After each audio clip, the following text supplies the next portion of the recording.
शरण में आगरा में 18 मार्च 1956 को कहते हैं कि मेरी आंखें उस एक नौजवान को ढूंढ रही हैं जो मेरे मरने के बाद इस तंबू का बंबू बन सके।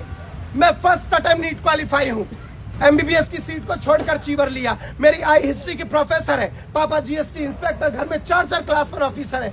जरूरत नहीं है बाहर निकल के घूमने की। कृतज्ञ है इसलिए 1000 किलोमीटर दूर से नागपुर में पड़े हैं क्योंकि नागपुर के लोगों को आकर धम्म दिया। आगरा में आए थे बाबा साहब अम्बेडकर 18 मार्च 1956 को। वहां एक बुद्ध विहार है, चक्की पाट बुद्ध विहार, जिसकी स्थापना बाबा साहब अम्बेडकर ने की। बाबा साहब अम्बेडकर वहां खड़े होकर रोए और ये कहते हैं कि मेरी आंखें उस एक नौजवान को ढूंढ रही हैं जो मेरे मरने के बाद इस तंबू का बंबू बन सके।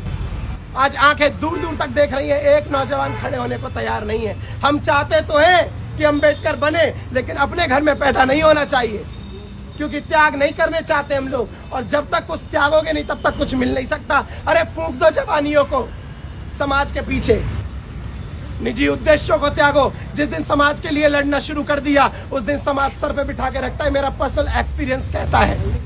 तो मैं तुम लोगों से ज्यादा बड़ी बात नहीं कहना चाहता, मैं बस इतना कहना चाहता हूं कि बाबा साहब अम्बेडकर का पूरा जीवन समर्पित रहा है कि मेरा समाज अच्छा जीवन कैसे जिए, मेरा समाज स्वाभिमान में स्थापित कैसे हो। आज स्वाभिमानी बनकर जीते हो, कोई गाली दे तो सहन नहीं करते, कोई 2 रुपए दे तो सहन नहीं करते। तो जिस तरीके से अपने स्वाभिमान को बचा रहे हो उसी प्रकार समाज को बचाना शुरू करो। समाज में अंदर ही अंदर आग लग रही है, याद रखो जिस दिन बगल के घर जलेंगे बचेगा तुम्हारा भी नहीं। तो कृतज्ञता में आओ इस चीज के कि वो थे तो हम हैं तो समाज है, और समाज है तब तक हम लोग सुरक्षित रहेंगे क्योंकि समाज से हम हैं, हमसे समाज नहीं है। आप लोगों ने सुना, बहुत बहुत साधुवाद। नमो बुद्धाय।